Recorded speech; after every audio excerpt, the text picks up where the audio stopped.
Espírito Santo. Amém? Romanos capítulo de número 6, versículo 1. Diz assim: que diremos, pois? Permaneceremos no pecado para que a graça abunde? De modo nenhum. Nós que estamos mortos para o pecado, como viveremos ainda nele? Ou não sabeis que todos quantos fomos batizados em Jesus Cristo, somos batizados na sua morte? De sorte que fomos sepultados com ele pelo batismo na morte, para que, como Cristo foi ressuscitado dentre os mortos, pela glória do Pai, assim andemos nós também em novidade de vida. Porque se fomos plantados juntamente com ele na semelhança da sua morte, também o seremos na da sua ressurreição. Sabendo isto que, o nosso homem velho foi com ele crucificado, para que o corpo do pecado seja desfeito, para que não sirvamos mais ao pecado. Porque aquele que está morto está justificado do pecado.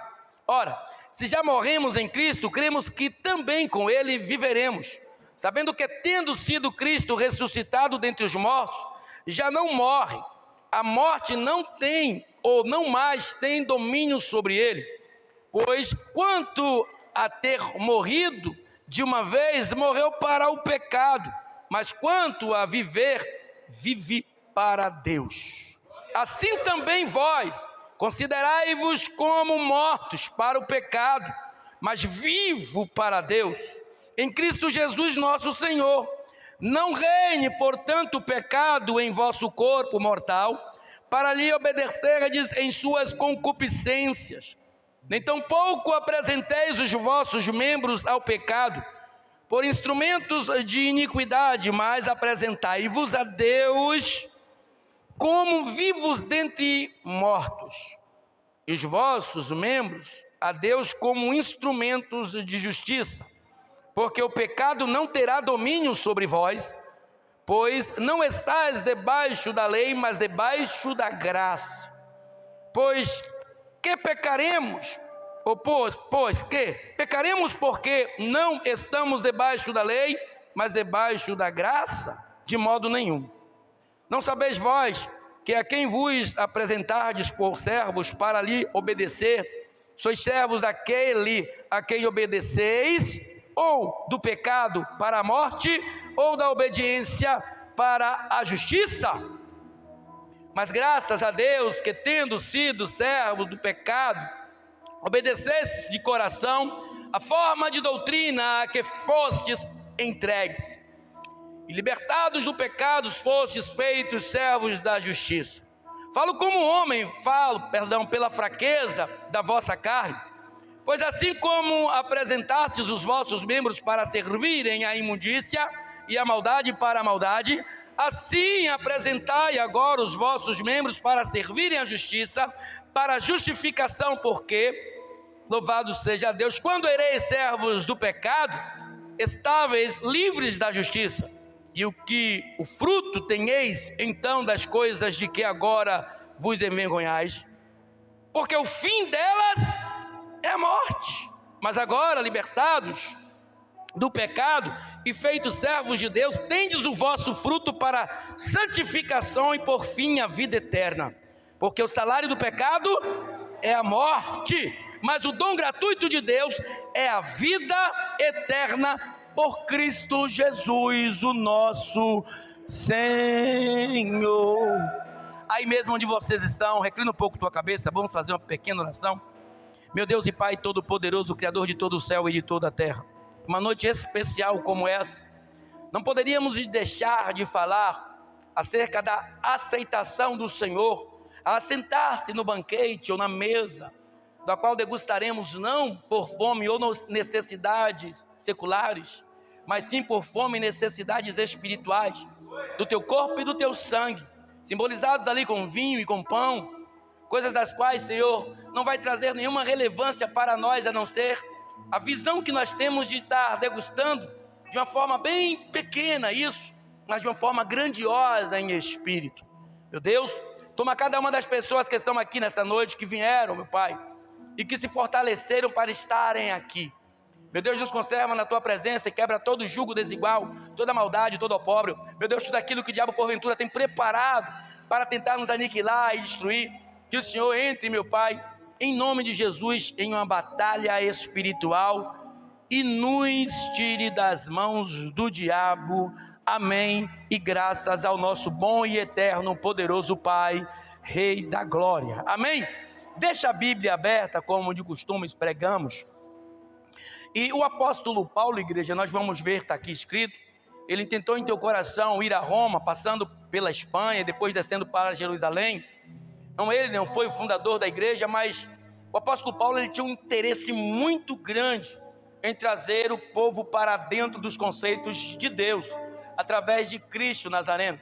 Nesta época, o apóstolo Paulo era considerado um perturbador da paz, porque ele não aderia mais à circuncisão, que os homens circuncidassem, porque ao circuncidar-se foi transicionado, se não me falha a memória, para o batismo nas águas, e a Páscoa foi transicionado para a ceia do Senhor. O que era a Páscoa? Lá no Antigo Testamento nós vamos ver que Deus lançou uma promessa, queria matar todos os primogênitos que estavam dentro do Egito, inclusive o povo os hebreus que estavam aprisionados, se não fizesse algo que Deus falou. Mandou que um anjo descesse com o espírito da morte e levasse todos à morte, exceto os que Deus advertira, que foram os hebreus que estavam ali dentro, e disse a todos eles que pegasse um carneiro, um cabrito, e tirasse o sangue dele e pusesse nos ambás da porta, para que quando o espírito da morte viesse, passasse por cima. Já falei isso aqui, que em inglês significa ver, que é passar por cima, ou seja, o espírito da morte vinha, não adentrava na casa, mas passava por cima para deixar com que aquelas crianças vivessem. E foi transicionado essa Páscoa, ou essa festa pascal, na sentada, vou usar esse termo, de Jesus naquela mesa, naquele dia, trazendo como símbolo o sangue, o vinho, e o corpo, o pão, que é para fazermos isso até que Ele venha. O apóstolo Paulo tinha esse entendimento, e ele era tido como um perturbador de paz e um desobediente à lei. Não era essa a intenção de Paulo, em si ensinar o povo como viver, porque em muitos termos, para algumas pessoas, a lei até matava, porque não foi para isso que Jesus veio. Jesus disse que quem veio para matar, está em João 10:10, o diabo, para roubar como ladrão, matar e destruir. Mas Jesus não trouxe, ou melhor dizendo, não veio para trazer morte, e sim para trazer vida, e vida plena e abundância. O livro do apóstolo Paulo, escrito a carta que ele escreve a Roma, ele é um livro completamente de exortação. No capítulo de número 1, ele fala sobre a perdição dos santos. No capítulo 2, fala sobre a perdição dos judeus e todo o povo. No capítulo 3, ele fala da justificação pela fé, ou seja, daquilo que você deve viver e andar conforme a vontade de Deus. No capítulo número 5, ele fala sobre, 4, a fé de Abraão. No capítulo 5, ele fala sobre a queda de Adão e a ressurreição de Cristo, ou seja, como é o tema dessa pregação, morrendo para Adão e nascendo com Cristo, ou para Cristo. No versículo de número 6, ele fala de nós estarmos livres do pecado, que é esse. Então, nos versículos de número 1 a 3, ele usa aqui de algumas perguntas retóricas. Às vezes eu falo isso e as pessoas ficam, o que é isso? Pergunta retórica é isso aqui, igreja. Paulo, essa sua camisa é amarela, né? Ou então essa gravata sua é amarela, né, Val? Nós estamos vendo que é amarela? Então a pergunta que já tem uma resposta. Então ele faz algumas perguntas ali para que aquele povo entenda o que é que ele quer dizer em relação à subordinação à lei e à vivência em espírito com Cristo. Quem vive em Cristo ou com Cristo não vive em matéria. Ele ressuscitou, melhor dizendo, ele viveu como carne e matéria, ele morreu, ressuscitou como matéria e carne, mas ele subiu em espírito para a glória de Deus, e lá ele está até os dias de hoje para nos trazer vidas. Então,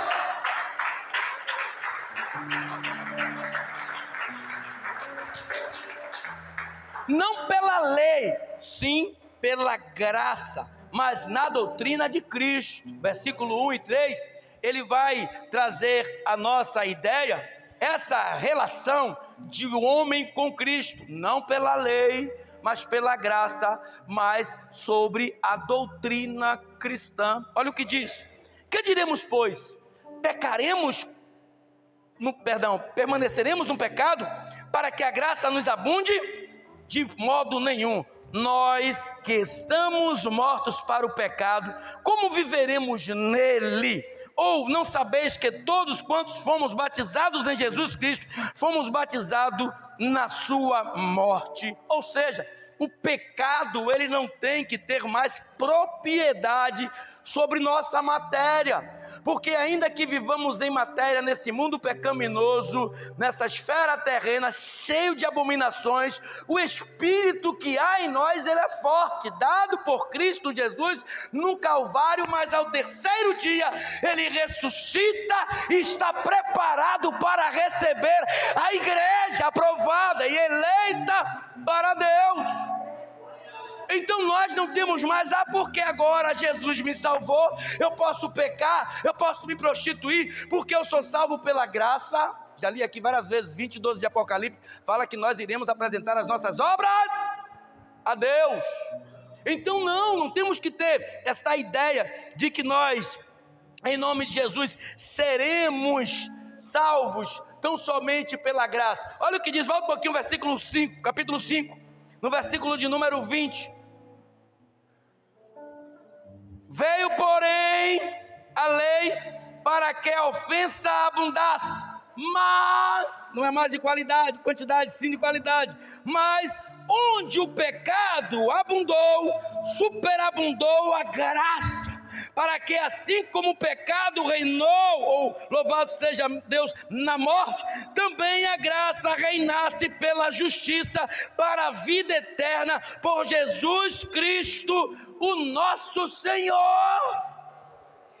Uma vez em Cristo, não mais no pecado. Uma vez em Cristo, não mais na carne. Uma vez em Cristo, não mais na abominação do diabo. Porque fomos lavados, a graça está sobre nós. Aquilo que abundava anteriormente em relação ao pecado, hoje vai superabundar com a graça de Cristo em nossa vida, porque Ele já nos justificou. Então, o que ele diz no versículo número 4 a 10, novo nascimento, novo comportamento, nova história, nova vida, eis que tudo se fez novo e as coisas velhas se passaram. Nós não podemos mais dar o prazer ou o dispor de estar vivendo relacionado com o pecado, relacionado com as coisas malignas, relacionado com tudo que a vida nos propõe, porque tudo isso que nós estamos vendo aí é lícito fazer, mas não convém, porque hoje nós somos lavados e remidos pelo sangue do Cordeiro, do qual deu a vida na cruz do Calvário, para que nós hoje não tivéssemos uma Páscoa matando animais ao sacrifício, mas tivéssemos uma Páscoa verdadeira, da qual Ele mesmo se colocou na cruz, para que eu e você tivéssemos vida e tivéssemos vida eterna. Igreja, prepara esta matéria sua para servir a Deus em espírito e em verdade, para que a tua alma, ela chegue diante de Deus e seja recebida por Ele. A Bíblia nos diz, igreja, nós fazemos associação, aliança, nós fazemos amizades, constituímos famílias, temos parentes, mas a salvação, ela é de indivíduo por indivíduo, ou seja, ela é individual. Ninguém pode trazer salvação à sua vida, porque o único que pode trazer salvação pela sua vida e pela minha, ele já veio e foi, chama-se Yeshua HaMashiach. Viver em comunhão é bom na terra, viver em relevâncias de coisas que vai nos trazer alegrias, emoções, ânimos, amizades, interatividade, tudo isso é bom, mas a priori de tudo isso é a nossa alma, Eu vejo as pessoas às vezes dizer assim, ó, eu troco a minha alma por a vida de um filho, por a vida de um marido. Não troque não. Você não tem estrutura para suportar o que o diabo está preparando para ele e seus anjos. Mas no versículo 4 diz assim, ó, novo nascimento, novo comportamento, nova história, nova criatura, e diz o seguinte: de sorte que fomos sepultados com ele pelo batismo na morte, para que, como Cristo foi ressuscitado dentre os mortos, pela glória do Pai, assim andemos nós também em novidades de vida. Ou seja, eu recebo Jesus na minha vida como Senhor e Salvador, vou ser batizado nas águas, e daí agora a trajetória da minha vida, ela tem que ter uma diferença da vida de outras pessoas, porque assim como Cristo morreu, nós também morreremos, assim como Ele ressuscitou para a glória, nós também ressuscitaremos para Ele. Mas isso tem que ter na nossa vida, o nosso modo operante de viver, uma transformação. Quando eu falo aqui, às vezes eu vejo alguns olhares meio que tortos para mim, quando eu digo que muitas pessoas vão arder no fogo ardente do inferno, mas é pela forma promíscua de viver, achando que a igreja se consiste nisso aqui, em paredes, em buscar, em trazer, em louvar, em pregar. Pregar é certo, mas não adianta a pregação se não tiver quem ouça a pregação. Nada disso aqui terá validade para nenhum de nós quando descermos a sepultura.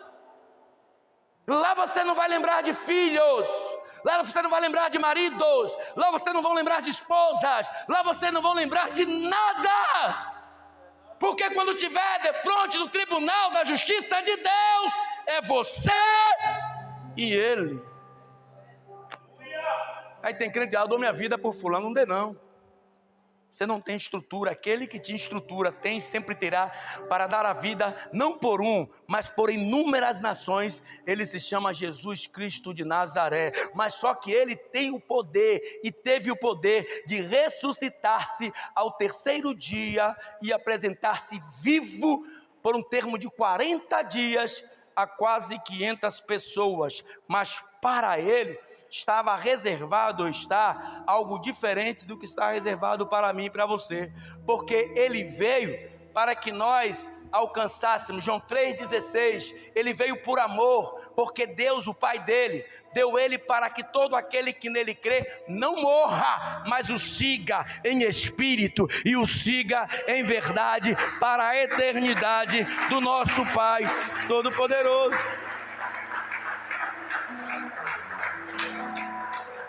Versículo 5, porque se fomos plantados juntamente com ele, na semelhança da sua morte, que semelhança é essa? O apóstolo Paulo já fala, sejam meus imitadores, como eu sou de Cristo. Que é semelhança? É um parecer, é viver como Cristo viveu, é andar como Cristo andou, é temer como Ele temeu, é servir como Ele serviu. Ou seja, que semelhança é essa, a não ser a viver conforme a justificativa de Jesus? Na semelhança da sua morte também seremos na sua ressurreição. Sabendo isto, que nosso homem velho, nosso velho homem, foi com ele crucificado, ou seja, ele levou sobre si todas as nossas dores, todos os nossos pecados, ele levou sobre si e fomos crucificados, para que o corpo do pecado seja desfeito, para que, louvado seja Deus, não sirvamos mais ao pecado, porque depois que essa matéria cai, nós vamos ter um corpo, louvado seja Deus, revestido em glória, um corpo diferente desse corpo que nós vivemos, porque nós estamos justificados por Deus. Versículo 7, porque aquele que está morto está justificado do pecado, ou seja, morreu, acabou, não tem mais pecado, não tem mais nada, só que depois da morte nós vamos ser julgados. E diz a palavra do Senhor, ora, se já morremos com Cristo, cremos que também com Ele viveremos. Ou seja, a morte eterna não fará parte da nossa eternidade. Ou seja, o fogo, o lago de fogo e enxofre, não está para nossa serventia, mas para todos aqueles que não crê, para que pudesse ter uma vida eterna. Então eu digo aqui às vezes, igreja, isso aqui vai passar, uma hora vocês vão se arrepender e vai ser tarde demais. De vir para a igreja por vir, de vir para a igreja por visitar, de vir para a igreja por te convidar, de vir para a igreja ficar anos a fio e não se converterem dos maus caminhos. O que é que o apóstolo Paulo está querendo retratar aqui? O pecado constante da igreja. Era aquilo que nós estávamos falando ontem, Paulo. A igreja em Roma, ela não tinha uma identidade. O povo estava perdido, até serviam, mas não entendiam o que serviam. Ou seja, Paulo traz uma identidade para eles, que para andarmos em novidade de vida, agora não mais subordinado à lei, temos que andar segundo o conselho de Jesus Cristo de Nazaré. Você tem que saber quem você é. Às vezes eu vejo a pessoa chega em um local, a pessoa pergunta o número do seu CPF, você sabe de qual, o número da sua identidade, onde você nasceu, onde você reside, você sabe tudo. Mas quando te perguntam algo baseado acerca de Cristo, de uma nova vida, de um novo surgimento, você não sabe falar nada, porque você ainda não tem uma identidade com Cristo. Hoje até crianças recém-nascidas já contêm a tua identidade, mas você não sabe que a tua identidade, ela foi comprada com sangue. Não precisa de números, não precisa de assinatura, porque Ele já assinou na sócia celestial. A sua identidade, ela é diferente.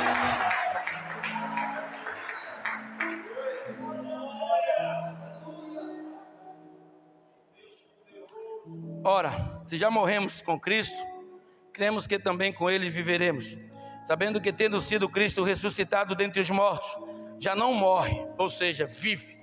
A morte não mais tem domínio sobre ele, pois quanto a ter morrido de uma vez, morreu para o pecado, mas quanto a viver, é viver para Deus. Você tem que saber qual a sua identidade cristã. Por que eu estou aqui? Qual a doutrina dessa igreja? O que é que eu estou fazendo aqui? Qual é o meu propósito aqui? Se perguntar a algumas pessoas, pasmem, mas vão dizer, não sei. Por que você veio para a igreja hoje? Não sei. Não foi forjado ainda com o caráter de Cristo. Por que você veio para a igreja? Eu venho para a igreja para eliminar os pecados que há em mim, tirar toda a opressão carnal e renascer em Cristo, para ressurgir das cinzas do pecado e encontrar-me com Cristo no dia da glória, quando com Ele eu estiver, e me apresentar a Deus. Por que você está aqui? A igreja não é isso aqui. A igreja é isso aqui. O templo não vai trazer para nós nenhuma benéfica, a não ser a palavra dita, a palavra professada, para que hajam transformações de vidas em cada um de nós.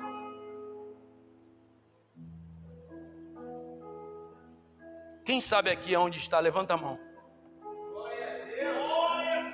Pode levantar. Uma pergunta retórica também. Quem sabe onde está aqui? Pronto, se eu vim para aqui, e eu sei que aqui é um lugar de salvação, se eu vim para aqui, e eu sei que é um lugar de acessão, se eu vim para aqui, e sei que aqui é um lugar de libertação, não me importa quem está à direita, à esquerda, na retaguarda, na frente, eu tenho que me localizar em Cristo, para que Ele me enderece ao caminho, verdade e vida, que é Ele mesmo, para que eu não morra após a morte da matéria, mas para que eu viva e tenha uma vida eterna em Cristo Jesus.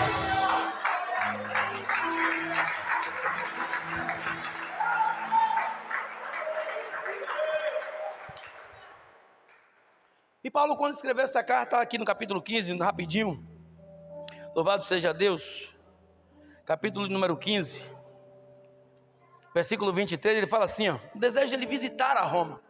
Ele escrevia a carta, mas ele queria ver aquele povo de perto, ele queria estar tete a tete, olho a olho, para explicar àquele povo o que é que ele queria falar com aquele povo, o que é que ele queria apresentar àquele povo, o que é que ele queria acrescentar no conhecimento fulo daquele povo. E diz assim, ó: mas agora que não tenho mais demora nesses sítios, louvado seja Deus, e tendo já muitos anos grande desejo de ter convosco, quando partir para a Espanha, irei ter convosco, pois espero que de passagem vos verei, e que para lá seja encaminhado por vós, depois de ter gozado um pouco com vós, ou com vossa companhia. Mas agora vou a Jerusalém para ministrar aos santos. Era esta a vida dele. Porque a palavra é quem cura, a palavra é quem liberta, a palavra é quem transforma, a palavra é quem vivifica. E quando você dá ouvido à palavra, Deus, Ele muda a tua história. Ele disse: há tempos que eu queria estar contigo, vou aproveitar esta viagem, que eu vou para a Espanha e vou passar por aí, e eu quero fazer um pouco de nossa, louvado seja Deus, dos nossos entendimentos espirituais, baseado em Cristo Jesus. Há quanto tempo eu queria estar desfrutando desse momento com vocês. E pasmem, tem pessoas que também anseiam isso, mas agora estão nas cadeias públicas ou em delegacias, ou louvado seja Deus, um leprosário, ou está no Aritíde Mateus, ali com os oncologistas cheios de câncer, ou estão em lugares onde não pode se locomover e não tem ninguém que leve a palavra, mas eu e vocês temos liberdade de expressão para estarmos e fisicamente ouvindo a palavra de Deus, em corpo, em alma e em espírito.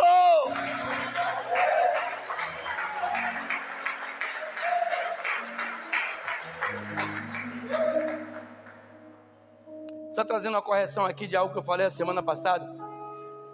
Não são 53 continentes africanos, mas sim 54 países africanos, com 5 continentes políticos, geográficos, louvado seja Deus, e dentre outros, 54 países africanos, só 2, e 5 continentes, só 2, podem professar a Cristo Jesus. Quantas pessoas nunca ouviram ainda falar de Cristo? Porque não tem o que eu e você temos: liberdade de expressão, liberdade de locomoção. Quantas pessoas vêm para a igreja com comichões nos ouvidos, senta até na cadeira, mas pelos olhos, né? Quando você conversar com uma pessoa, olhe bem nos olhos dela. Se ela estiver mentindo, você vai ver na hora, bem nos olhos. E pelos olhos daqui de longe, você conversando com uma pessoa, daqui de cima eu vejo pessoas com corpo físico aqui, eu vejo pessoas até com espírito aqui, mas a alma está bem longe, porque está pensando em algo, está distraído com algo. Davi,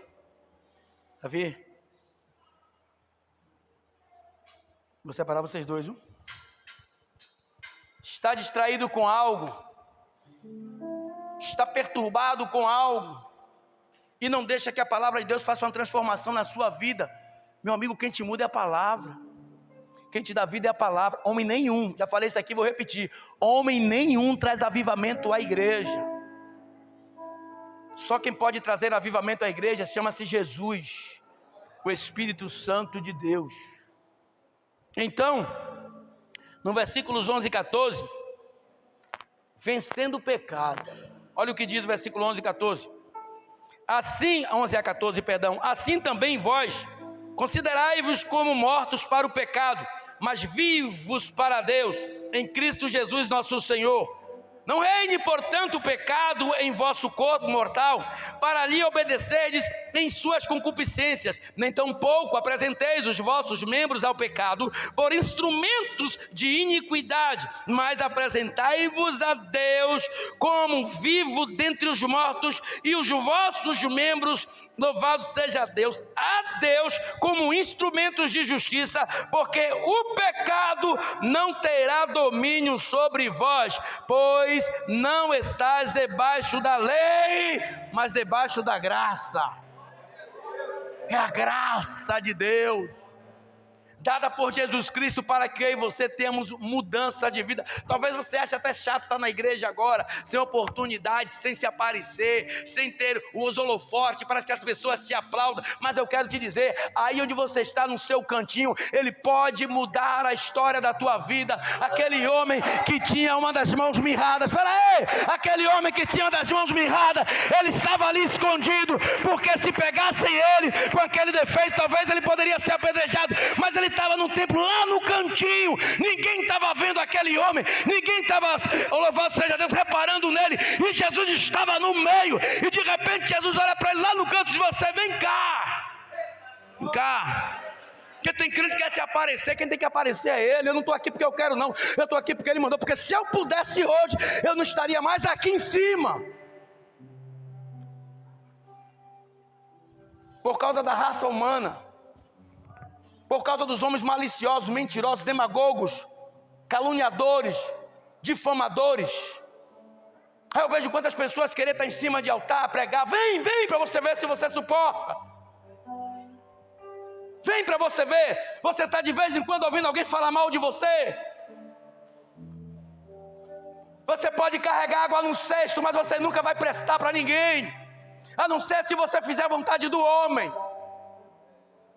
Quantas pessoas deixaram de vir aqui porque quando eu estava no outro ministério fazia uso do microfone com a vida toda desgraçada, e hoje não vem mais porque mudou as normas. Depois que eu conheci Cristo verdadeiro, depois que eu mudei de denominação, a placa está lá fora, mas eu sirvo um Deus vivo. Eu entendo que a palavra de Deus na casa dele tem que ser dirigida com ordem e decência. Quantos foram embora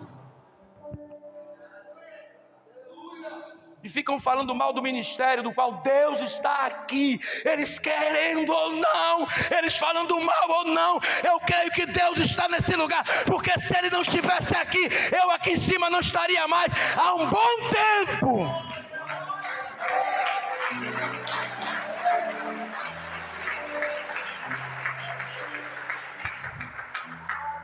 Servir a Deus de bandeja, de brincadeira, de molecagem, é fácil, mas depois todos irão pagar o preço. Porque quando você serve a Deus com vagabundagem, com molecagem, todo mundo te adora, te idolatra, te avalciona, porque você dá oportunidade, porque você chama, porque você coloca ele no pedestal. Quantos vieram até a mim? Pastor, dá oportunidade para isso, para aquilo eu dei. Não vou citar nome que é antiético. O mais recente agora, me dá um nojo, sabe? Já saiu até da igreja. A oportunidade foi dada. Foi por falta de oportunidade.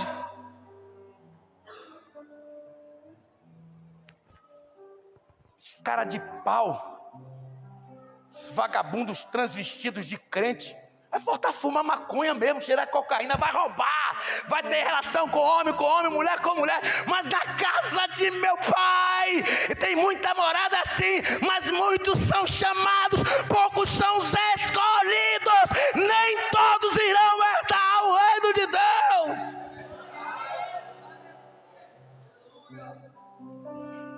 Gente hoje que prega a palavra, em cima do altar, tendo relação homem com homem, cheirando cocaína, assaltando, batendo em mulher em casa. A Bíblia fala, irai-vos, mas não pecar. Irá não é pecado. Eu estou irado aqui, mas não é pecado. E fala na Bíblia que eu ficar enraivado é pecado. Eu não posso pecar, eu não posso sair do estado espiritual e passar para o estado carnal. Irai-vos, mas não pecai. Está nojo. Quando eu passo na frente de frente de certas igrejas, e o povo ainda gosta, os vagabundos de plantão, os prevaricadores, os caluniadores, e Paulo estava advertindo a igreja disto. Vai lá pegar capítulo 1 até o capítulo número 10, de pouco, de primeira carta do apóstolo Paulo aos Coríntios. Ele fala de tudo que estava acontecendo na igreja. Briga entre irmãos, aqui tem. Briga entre líderes, aqui tem. Dissensões, calúnias, difamações, idólatras. Uns adoravam Paulo, outros Jesus, outro Paulo. Fornicação. O rapaz, capítulo 5, se não me fala memória, 6, ele estava tendo relação sexual com a filha, com a mulher do próprio pai. Tudo ele fala, ele faz uma retratação, até de vocês que não são devolvedores do dízimo. Ele faz uma retratação de toda a igreja. Aí quando ele chega, onde nós vamos falar daqui a pouco, no capítulo número 11, 23, versículo 11, ele fala... que eu vou dizer disto tudo que está acontecendo na igreja, mas quando chega na Santa Ceia, todo mundo fazendo uso da ceia, como se fosse uma comida, servida na mesa de parentes de vocês, não é assim. Está faltando sinceridade na vida dos homens de Deus. Não me chame para pregar em igreja nenhuma, que eu não vou. E seleciono mesmo quem sobe aqui para pregar. Viver com Deus da maneira que muitos querem aí, o inferno vai estar cheio.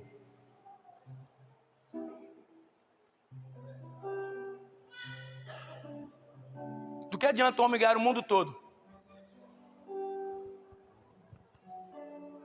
Jesus chama aquele jovem rico, chama não, ele se apresenta a Jesus e diz: o que eu faço para herdar o reino de Deus? Já expliquei sobre isso aqui, né? Bom mestre, né? Assim que ele se reporta. Bom mestre. Jesus não fala a ele que ele não é bom. Já falei sobre isso aqui. Tem vários versículos na Bíblia, em Colossenses, em Tessalônica, se não me fala a memória, em Tiago, que fala que tudo que Deus faz é bom. Está lá em Gênesis, né? E viu Deus, que tudo que ele fez, Jesus só replicou ele porque ele falou: bom mestre. Jesus falou: quem disse a você que eu sou um bom mestre? Bom mestre é meu Pai que está lá em cima. Ele é que nos ensina. É Ele que nos dá a vida através da palavra. Aí ele diz assim: vende tudo que você tem, divida com os pobres e segue-me. Por bem menos, nós estamos negando a Jesus. Por bem menos, por coisas fúteis, coisas irrelevantes. Aí está na igreja, está achando que é crente.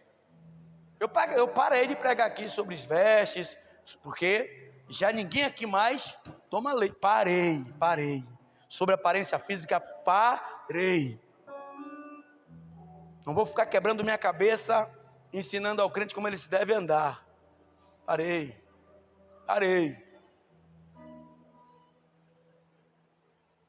Cada um faça da sua vida conforme as suas ideologias.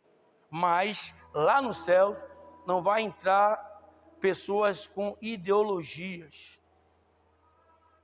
e nem com filosofias, mas vai entrar os lavados e remidos pelo sangue do Cordeiro. Versículos de número 15 a 18. Justificados. Quem é justificado por Cristo aqui? Ele diz de novo uma pergunta: pois que pecaremos porque não estamos debaixo da lei, mas debaixo da graça? De modo nenhum. Nós não sabeis, vós, que a quem vos apresentardes por servo para lhes obedecer, sois servos daquele a quem obedeceis, ao mesmo saber Jesus Cristo?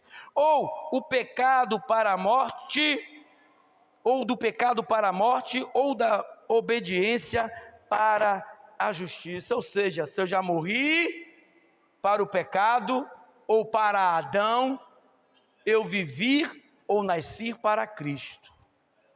Nós não podemos agradar a dois. Ou você agrada a um e desagrada ao outro, ou você vai desagradar a um e agradar ao outro. Versículos para finalizar, de número 19 ao número 21. O pecado leva o homem à destruição. Sabe o que é que eu acho mais engraçado? Quando eu uso uma palavra aqui, de exortação, a pessoa diz que eu estou usando o púlpito para afugentar ele ou ela da igreja. Eu vou repetir de novo, a minha tarefa aqui é falar, é ecoar a palavra de Deus aos ouvidos daqueles que querem ouvir. Mas a minha preocupação terrena é com aquele cidadão que está ali sentado no colo de minha esposa, que é o meu filho. E outra coisa, e por mais que seja dito aqui, até nós mesmos usando essas prerrogativas de dizer, olha, amigo não é aquele que quando você está no erro te apoia, não, amigo é aquele que quando você está errado, ele te corrige. Mesmo sabendo disso, pega a boca e peca contra os céus. 19-21 diz assim: falo como homem pela fraqueza da vossa carne, pois, assim como apresentastes os vossos membros para servirem à imundícia, o pecado e a maldade, para a maldade, assim apresentai agora os vossos membros para servirem à justiça, para a santificação. Por quê? Quando ereis ou quando eras servos do pecado, esta vez eu estavas livre da justiça, ou seja, quando você estava no pecado sem o conhecimento da palavra, você não era justificado. E que fruto tinhas, ou você tinha, então, das coisas de que agora vos envergonhais? Ou seja, poxa, eu bebia, fazia um papel de tolo, poxa, eu usava droga, andava ali, que vergonha, quando eu me recobro daquilo, que coisa maldita, que coisa horrível, porque o fim destas coisas, salário do pecado, o que é salário? Algo que vão lhe pagar por algo que você fez. Então você vai receber o teu paga no dia do término do teu serviço, ou seja, nesse dia você receberá o seu salário. E que salário é esse? E como é que é pago esse salário? Como é o contra-cheque? Alguém pode me dizer aqui?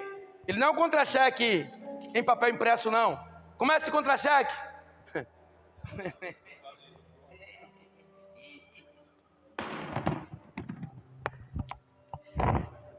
Aqui é ele. Aqui somos nós. Sabe como é o salário? Apartai-vos de mim, que eu não vos conheço.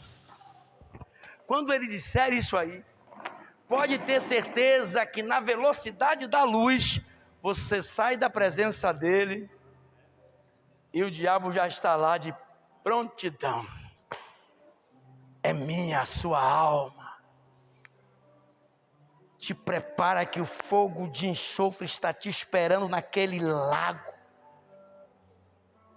Aí vai dizer, poxa, eu tive tanto tempo, xinguei tanto aquele pastor, bicho nojento, falei que ele era nojento, que ele era soberbo, que ele tirava a onda da palmatória do mundo. Rapaz, eu tinha tanta raiva daquele pastor, mas o que eu não daria? Quem assistiu o Ghost aqui?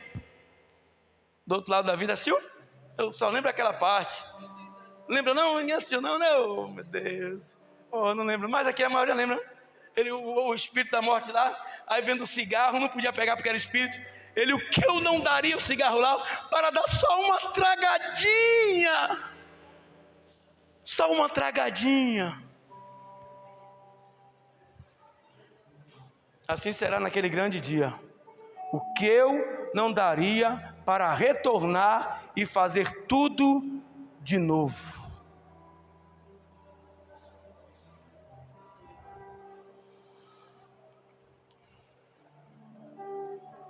Versículos 22 e 23.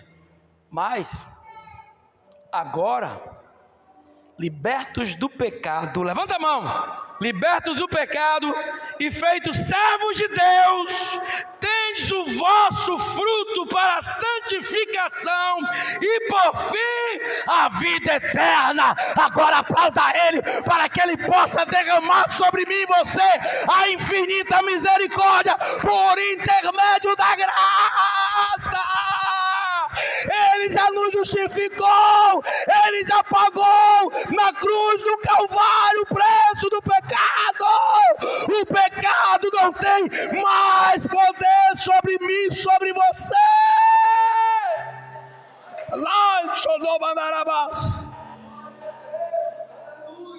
Não tem mais.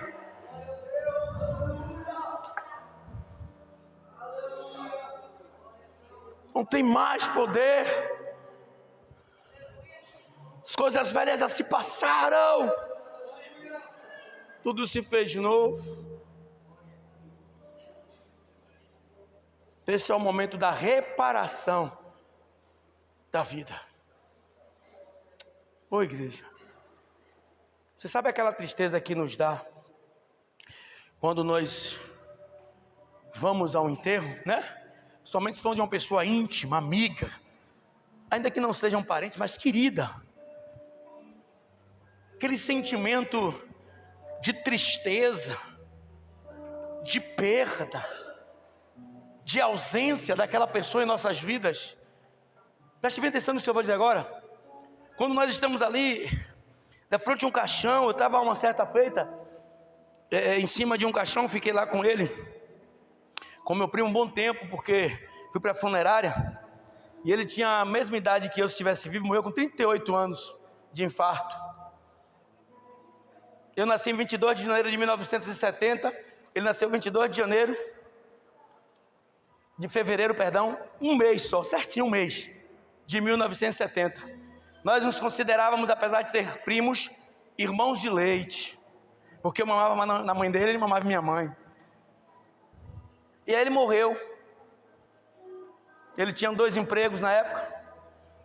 De manhã, ele foi para um dos empregos, mas antes de ir dentro do carro, dia das crianças, novembro, né? Outubro. Inclusive, quando ele morreu, eu estava com 2 bicicletas novas em cima da Hilux, porque ia levar para os filhos. De manhã, ele indo para um dos empregos, ele trabalhava na Caraíba Metais e trabalhava na Polícia Civil aqui em Simões Filho. De manhã, ele indo para aqui, ele deu um revertério, se sentiu mal, foi para o hospital. E desse hospital, deram um medicamento a ele e tal, ele foi trabalhar. Um mês antes, eu trabalhava de rodoviário, só andava com crachá e com habilitação no bolso. Não dava mais documento nenhum por causa de assaltos. Trabalhei nessa última gestão 10 anos de motorista. E eu costumava, lá tinha uma bancada, a pastora está aqui, não deixa mentir, nós tínhamos uma banca assim na distante e tinha só um pano. Eu pegava, era um costume já, não era, pastor? Era um costume, não tinha outra, sabe aquele negócio que a gente cria um ciclo? Eu chegava debaixo da coisa e aí, ó, botava lá, todos os dias. Aí, beleza, só que chegou, eu trabalhava de manhã, largava entre 8 horas, 11 horas, 12 horas do dia. Quando eu fui de tarde fazer alguma coisa, que eu fui pegar o documento, cadê? Meu amigo, eu revirei tudo, só tinha em cima dessa bancada uma única televisão. Neemias, eu levantei o pano, tirei nada. O que é que tinha que se fazer quando perde um documento? Da queixa. Ele saiu da delegacia às 17 horas em ponto. Cheguei na delegacia, era 17h35, ele ainda estava lá. Aí eu falei, pô, eu queria dar uma queixa aqui e tal, até o primeiro que trabalhei e tal. Ele está aí ainda. Entrei, estava ele os colegas brincando, aquela brincadeira de coisa. Eu usei minha autoridade celestial, porque ele já tinha ido para a casa de Deus, já tinha feito uma aliança com Deus. E naquela brincadeira toda, brincando com os colegas, eu disse, rapaz, por que você não volta para Jesus? Aí ele deu aquela parada assim, ele disse, eu estou precisando, primo. Mulherio e a cerveja não deixa que eu volte. 38 anos. Deus ainda me usou para levar uma última esperança para ele. Fui para casa, quando ele se sentiu mal nesse dia, trabalhou, ao invés de ir para casa, foi para o que ele disse que separava ele de Deus, a cerveja, os mulherios. Quando chegou aqui em Camaçari, agora que tem essa divisória, não tem, ele morava em Dias Dávila, deu um infarto fulminante e desceu aquela rebanceira, tomou um corte profundo na testa De antemão pensaram que foi assassinato, mas não tinha nenhuma perfuração de bala, não foi nada. Simplesmente constataram infarto fulminante. Aí mandaram ficar lá, parente, né? No velório e tal. Aí teve uma hora que o cara teve que subir, eu fiquei com ele no quarto, em uma sala. E já tinham colocado metade das flores. Ele com um corte profundo lá. E eu falando com ele, rapaz, né? Deu uma de louco. Deus deu tanta oportunidade, eu chamava ele de Du, tanta oportunidade, o nome dele era Ed Wilson. E agora, olha para aí, é esse sentimento que a gente tem, seja quem for, se for de nossa família, de não poder mais ter a presença viva, para dialogar conosco, de ter a certeza que nunca mais nós iremos ver, aquela é a última vez. Ou seja, todos nós já passamos por isso aqui quando perdemos um ente querido. Aí eu te pergunto, imagina como Deus fica quando você adentra nas hóstias celestiais e Ele sabe que você não vai morar com Ele. O trabalho que Ele fez enviando o teu filho e ter que te despedir, como nós nos despedimos de um ente querido quando estão mortos. Imagina o coração de Deus. Você acha que Deus fica feliz?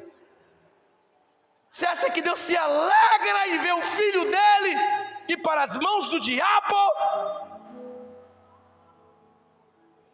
Aí para finalizar, versículo 23. Porque o salário do pecado é a morte, mas o dom gratuito de Deus é a vida eterna por Jesus Cristo, nosso Senhor. Dá um espaço a Jesus. Muda um pouco a história da sua vida.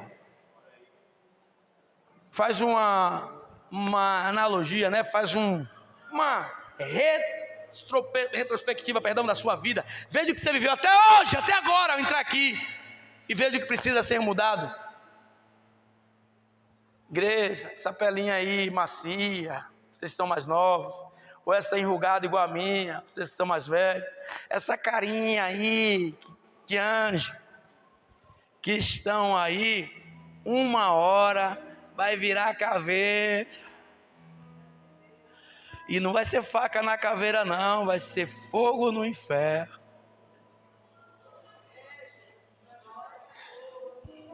Vai lá, no cemitério, depois de 3 meses lá, pede para abrir um caixão de uma pessoa morta.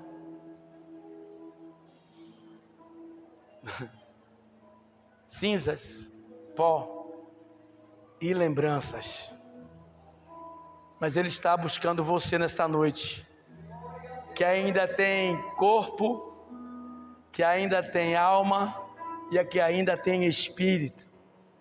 Deus tem uma palavra viva para a sua vida. Deus, Ele quer mudar a sua história. Não deixe ninguém tirar o brilho que há em você. Bote uma coisa na sua cabeça: ninguém na face da terra tem mais amor por você do que Deus. Ninguém na face da terra vai fazer o que Deus fez por você através de Cristo. Olha para cá, e ainda se fizer não vai ter relevância nenhuma. Eu morro no lugar dele, não vai adiantar nada.